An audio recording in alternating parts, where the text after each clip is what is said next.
Praise the lord. దేవుని నామానికి స్తోత్రం. భారతదేశంలో ఉన్నటువంటి క్రైస్తవ జనాంగానికి నా హృదయపూర్వక వందనాలు తెలియజేస్తున్నాను. ప్రియ క్రైస్తవ జనాంగమా, ఈ యొక్క అంచె దినాల్లో, ప్రభు రాకడ దినాల్లో మనం జీవిస్తూ ఉన్నాం. ఇటువంటి దినాల్లో దేవుడు తన మహిమ కొరకు తను ఏర్పరచుకున్నటువంటి, ఎన్నిక చేసుకున్నటువంటి దైవ సేవకుల ద్వారా గొప్ప కార్యాలు భారతదేశంలో, మరి ముఖ్యంగా మన ఆంధ్ర రాష్ట్రంలో వాడబడుతున్నటువంటి యవనస్తులైన దైవ సేవకుల్ని ఎత్తిపట్టి దేవుడు వాడుకుంటూ అనేక వేల మంది, లక్షల మందిని దేవుడు తన వైపు ఆకర్షింపజేసుకుంటున్న ఈ దినాల్లో కొంతమంది అసూయతోనూ, ద్వేషముతోనూ, కక్షతోనూ వారి పరిచర్యకు ఆటంకం కలుగజేస్తున్నటువంటి కొంతమంది దేవుని యొక్క స్పర్శ, దేవుని యొక్క ఉనికి, దేవుని యొక్క అభిషేకం పొందుకోలేనటువంటి అల్ప విశ్వాసులైనటువంటి వారు అన్ని జనాంగముల నుండి ప్రభువులోకి వచ్చి కొంతమంది క్రైస్తత్వాన్ని విరోధంగా, దేవుని నామానికి అవమానకరంగా ప్రకటిస్తూ, మరి దేవుని ఆత్మచేత అభిషేకింపబడినటువంటి దైవ సేవకులకు విరుద్ధంగా వారు ప్రవర్తిస్తున్నట్లుగా మనం ఈ మధ్యకాలంలో మరి వాట్సాప్ల్లోనూ, ఆ విధంగా యూట్యూబుల్లోనూ, ఫేస్బుక్లోనూ ఈ విధంగా మనం వస్తున్నటువంటి చాలా విచారకరమైనటువంటి దేవుని నామాన్ని దూషిస్తున్నటువంటి పరిస్థితులు కనపడుతున్న దైవ సేవకులను బట్టి చూసి చాలా విచారపడుతూ ఉన్నా.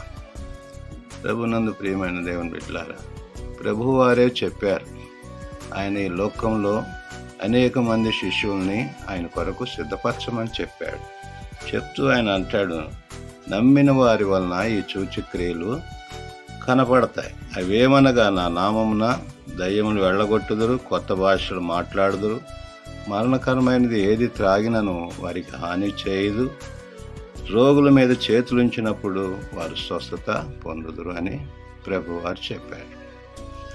అలాగే ఆయన గొప్ప కార్యాలు, ఆయనంత గొప్ప కార్యాలు ఈ లోకంలో ఎవరు చేయలేరు ఇప్పటికి కూడా. అయినా కానీ నా ప్రభు ఆశ ఏంటంటే నాకంటే గొప్ప కార్యాలు చేస్తారు అని ఆయనే ఒక సందేశాన్ని మనకిచ్చి వెళ్ళాడు. యోహాను రాసిన సువార్త 14:32 తెలియజేస్తూ ఉన్నాడు, నేను తండ్రి వద్దకు వెళ్ళుచున్నాను గనుక నేను చేయి క్రియలు నా యందు విశ్వాసముంచువాడు చేయను, వాటికంటే మరీ గొప్పవి చేయనని నిశ్చయముగా చెప్పుచున్నాను అంటాడు.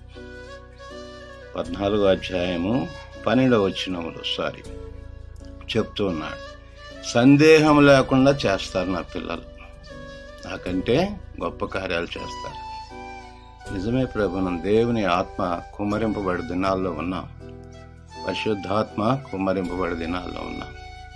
ప్రభువారు తనకిష్టులైనటువంటి, నమ్మకమైనటువంటి వారు, దేవుని కొరకు విరామం మెరక శ్రమ పడుతూ దేవుని సన్నిధానములో ఉపవాసాలుండి ప్రార్థనలు చేస్తున్నటువంటి దైవ సేవకుల్లో దేవుని ఆత్మ కుమ్మరింపబట్టే దేవుడు అనేక మందిని తన వైపు ఆకర్షింపజేసుకోవటానికి నాడు వాడబడుతున్నటువంటి దైవ సేవకుల్లో మనం చూస్తూ ఉన్నాం. వారిని చూసి చాలామంది ఎగతాళిగాను, హేళనగాను, దేవుని నామానికి అవమానకరంగాను మాట్లాడుతున్నట్లుగా చూస్తూ ఉంటే దైవ సేవకులైనటువంటి వారం చాలా బాధపడుతూ ఉన్నాం. దైవ సేవకులమైనటువంటి మనం అనేక మందిని ప్రభు కొరకు సిద్ధపరచవలసిన దినాల్లో ఉన్నటువంటి తరుణాల్లో దైవ సేవకులు పరిచర్యను విచ్ఛిన్నం చేసుకుంటుంటే మిమ్మల్ని బట్టే కదా నా నామం అన్యజనుల ఎదుట దూషింపబడుతున్నదని ప్రభు సెలవిస్తూ ఉన్నారు. చాలా విచారం ప్రభునందు ప్రియుల. అలాగా ఆ దేవుడు చెప్తున్నాడు, అపోస్తుడైన పౌలు ద్వారా అంటున్నాడు, ఏమంటున్నాడు, పరుని సేవకునికి తీర్పు తీర్చుటకు నీవెవడవి? అతడు నిలిచి ఉండుటైనను పడి ఉండుటైనను అతని సొంత యజమాని పని. అతను నిల్చుండుట, ప్రభువు అతను నిలబెట్టుటకు శక్తిమంతుడైన వాడని ప్రభువు చెప్తున్నాడు. అతను నిలబెట్టుకునేవాడు దేవుడు, ఆయన శక్తిమంతుడు. పడిపోయినా నిలబడటానికి ఆయనకి అధికారం ఉంది. ఏది ఏమైనా ప్రభునందు ప్రియులారా, ఈ విధంగా పేరు పెట్టి పిలుస్తున్నారు. వారిని నిలవబెట్టి మరి వారి ద్వారా ఘనత పొందుతున్నారు అన్నట్లుగా తోటి దైవసేవకుల్ని హేళన చేస్తుంటాం. ఇది విచారం. నిజమే, దేవుడు పేరు పెట్టి పిలుస్తాడు. దేవుడు తన అభిషేకించిన దైవసేవకుల స్వరాల ద్వారా, స్వప్నాల ద్వారా, ఉరుము ద్వారా మాట్లాడతాడు. ఆ విధంగా పరిశుద్ధ గ్రంథంలో దైవజనులైన వారు అనేకులు మనం చూడగలం. అట్టి విధానంలో చూస్తే మరి పౌలు భక్తుడిని సౌలుగా ఉన్నప్పుడు అననీయాను పంపించాడు సౌలు దగ్గరికి వెళ్ళి పంపించినప్పుడు అక్కడ నా సేవకుడు ఉంటాడు. నా సేవకుడు అతడు ప్రార్థన చేస్తూ ఉంటాడు. సౌలు అనే అతను తిన్ననని వీధిలోకి వెళ్ళి యోదాను వానింట తార్సువాడైన సౌలు వాని కొరకు విచారించుము, అతడు ప్రార్థన చేస్తున్నాడని అననీయాతో చెప్పాడు. దేవుడు చెప్పాడు, పలానా చోట పలానా దైవసేవకుడు ఉన్నాడు, అతని పేరు సౌలు, అతను వెళ్ళి విచారించమని. మరి ఈ విధంగా దైవసేవకుల ద్వారా ప్రభు మాట్లాడుతున్నాడు. మరి మాట్లాడినప్పుడు వారి పేరు పెట్టి పిలవక అటువంటి కృపావరం దేవుడు వాళ్ళకి ఇచ్చాడు. నీకు ఇవ్వకపోతే ఏడు, దేవుని దగ్గర కూర్చొని ఏడు, ప్రార్థన చేసుకో, పొందుకో, పౌరుషం కలిగి, రోషం కలిగి. నీకు ఆయుష్కాలం ఇచ్చాడు దేవుడు.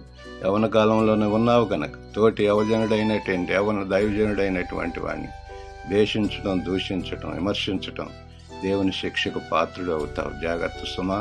ప్రభునందు ప్రియులారా, దేవుని పరిచయం విరివిరంగా చేయటానికి, వాడబట్టడానికి దేవుడు ఎత్తుపట్టుకున్నప్పుడు నువ్వు ఆపలేవు. అది అపవాది కార్యం, ఆపటం. దేవుని వాక్యం సెలవిస్తుంది, ఎవని వల్ల అభ్యంతరములు వచ్చునో వానికి శ్రమ అంటున్నాడు. శ్రమ పొందుతావు. జాగ్రత్త సుమా. దైవసేవకుని విమర్శిస్తున్నావు కనుక తోటి దైవసేవకుడు మన రాష్ట్రం కాకపోయినా ఇతర రాష్ట్రమైన ఏ రాష్ట్రమైనా దేవుని సేవ చేస్తానికి వచ్చినప్పుడు గౌరవించు, అతనికి విధేయుడివై ప్రేమించి ప్రార్థన చేసి ప్రోత్సహించు. అంతేగాని అతన్ని విమర్శించి తీర్పు తెచ్చడానికి అది నీ పని కాదు, దేవుని పని. కనుక నా దేవుడు అంటాడు కదా ప్రకటన గ్రంథంలో, ఒకవేళ నీకు అంతగా వాక్యం తెలిసి నువ్వు వీరుడు శూరుడు అయితే ఆ దేవుడు అంటున్నాడు, ఏమంటున్నాడు, ఇదిగో నేను త్వరగా వస్తూ ఉన్నాను. కనుక వస్తున్నప్పుడు ఆయన ఎట్లాంటి వాళ్ళు ఉంటారట, అన్యాయం చేయవాడిని అన్యాయం చేయని, అపవిత్రైన వాడిని అపవిత్రగా ఉండనేమో, నీతిమంతుడైన వాడిని నీతిమంతుగా ఉండనేమో, పరిశుద్ధుడైన వాడిని పరిశుద్ధునిగా ఉండనేమో అన్నాడు. మరి అటువంటి వాగ్దానాలు దేవుడు నీ చేతికి నా చేతికి ఇచ్చినప్పుడు భయంతో, భక్తితో, విధేయత కలిగి దేవునికి భయపడి ప్రభుని స్తుతించి ప్రార్థించు. నీ పరిచర్య నువ్వు చేసుకో. ఇతర పరిచర్య విషయంలో వేలు పెట్టి చూపించి అన్ని జనుల ఎదుట దేవుని నమ్ముకోవటానికి వచ్చిన బిడ్డల్ని, ఆత్మల్ని ఆర్పివేస్తే రేపొద్దున దేవుని ఉగ్రతకు పాలవుతావు. జాగ్రత్త సుమా. దేవుని ప్రేమలో హెచ్చరిక తెలియజేస్తూ నా మాటలు ముగిస్తూ ఉన్నాను. దేవుడు మీ ఇరువురిని కూడా దేవుడు ఆశ్రయించి రాబో దినాల్లో గొప్ప పరిచర్యగా వాడబడటానికి ప్రభు దేశంలో వాడుకొనుగాక. ఆమేన్.